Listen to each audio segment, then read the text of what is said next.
Sobat, pernah nggak sih pengen beli suatu barang atau menghabiskan uang yang mengatasnamakan self-reward? Benarkah itu self-reward atau malah jadi compulsive shopper ya? Self-reward itu apa sih? Pastinya sobat sudah tahu kan?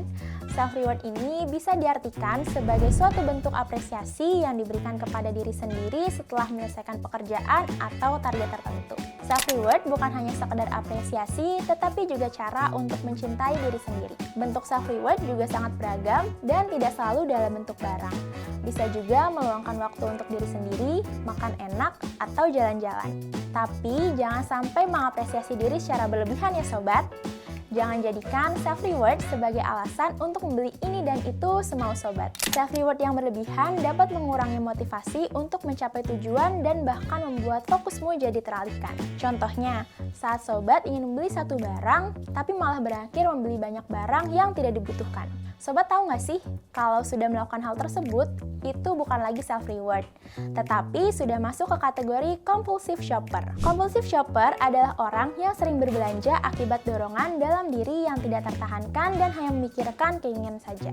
Contohnya, membeli tiket murah keluar kota dengan alasan healing, beli barang banyak karena promo, atau nonton konser karena ikut-ikutan teman. Siapa nih sobat yang merasa seperti itu?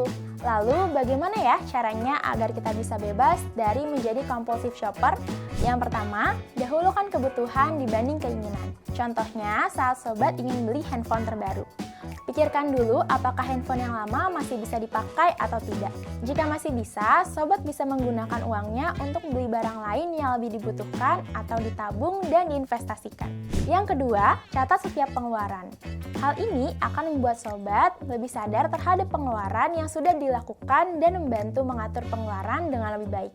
Yang ketiga, belanja di saat emosi sedang stabil. Jangan belanja saat sedang galau atau marah ya sobat, karena hal ini bisa membuat pengeluaran jadi tidak terkendali. Dan yang keempat, alokasikan untuk investasi. Ubah mindset sobat dari self-reward menjadi investasi untuk hasil yang lebih baik di masa depan. Sobat bisa investasi di pasar modal, emas, atau properti. Ingat ya sobat, investasi tidak sembarang investasi. Jadilah orang yang bervalue dengan self-reward berinvestasi. Jika sobat ingin investasi seperti di pasar modal, sobat juga harus mempelajarinya lebih detail lagi dengan mengikuti pelatihan seperti Certified Securities Analyst atau Certified Technical Analyst di CSA Institute.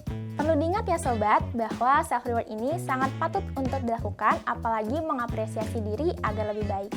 Tapi sobat juga harus tahu batasannya ya. Sekarang sudah tahu kan self-reward itu apa dan bagaimana bahayanya ketika self-reward dengan berlebihan. Kalau sobat sudah melakukan apa saja nih untuk self-reward? Yuk share di kolom komentar.